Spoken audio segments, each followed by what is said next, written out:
So on this chilly morning, I am up at the Washington Park Rose Garden. I'm here with Rachel, the curator. And Rachel, you know, a lot of us get scared about roses. I don't know why, because they're really not terrifying plants, but we really are concerned, and we think, well, I didn't prune back on, in February when I was supposed to, and now that we're leaning into March, what can I do?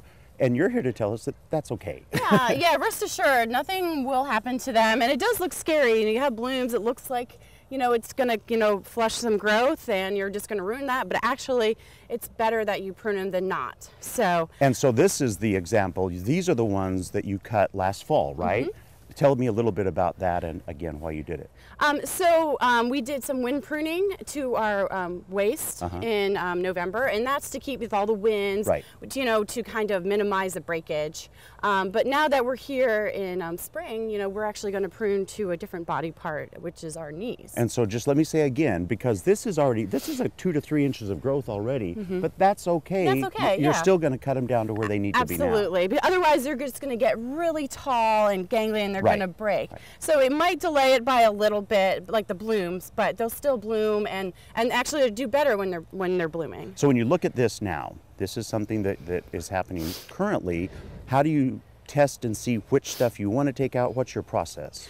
So the first thing I would do is I would get rid of anything that's smaller than a pencil. Okay. And the reason why I'm doing that is these look nice and new. You think, oh, I should keep them, but really they're going to shoot up really tall and they're really not going to produce much of a bloom. So you want to focus all your energy into kind of more the stronger canes. Okay. So you see that I just cut them down. Right. And see, look, we have one here. I'm just going to cut that just to make a point there. And the next thing is you got to have your, you're going to put out your dead or diseased wood. So you can kind of see that this one here just has like some brown in it. You have some breakage. So I'm just actually going to go ahead and cut that down.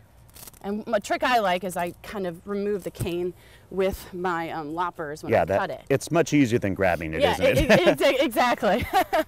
And so another thing is while I'm doing that, I'm opening up the middle. Right. So by taking out my dead, diseased ones, I'm actually going to open it up. And so when I make my more detailed cuts, it's a little bit easier to manage.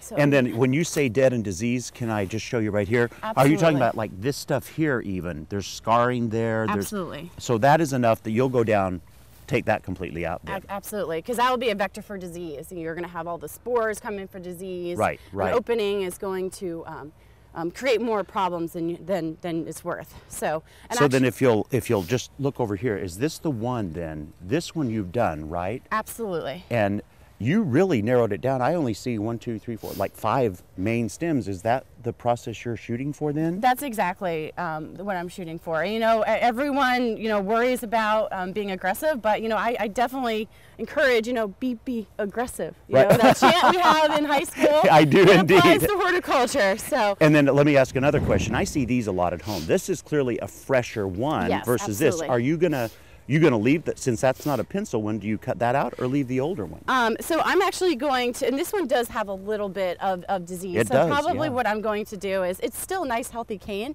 I mean, this one's a really good one, so I'm going to cut this down a little bit. Oh, okay. Every cane's going to get a cut because any cut initiates growth. It's just not going to go down as far. And this actually is a pretty good cane, so I'm just going to take it down a little bit lower. So really, it's nothing has to be set in stone, does it? So you can really, and if you mess up, that's okay too. Absolutely, because they're going to come back no matter what. Right. And then you can always reprune next year. The important thing is to get the older dead wood, to get the pencil thin ones. And another example, look at this little, he's kind of deformed a little bit. So what are we going to do in that situation? But I see you're going to prune right above a bud. Right. You're going to cut that. And so it will be a nice, healthy cane. And then just for my own edification, I have one more question that I always think about when I prune. You cut above the bud that is clearly going to come out this way. Do you try to do that so they don't grow internally? In a perfect world, you can do that. I know here at the Rose Test Garden, we don't pay as much attention to that just because we have so many, so we're trying to be quick.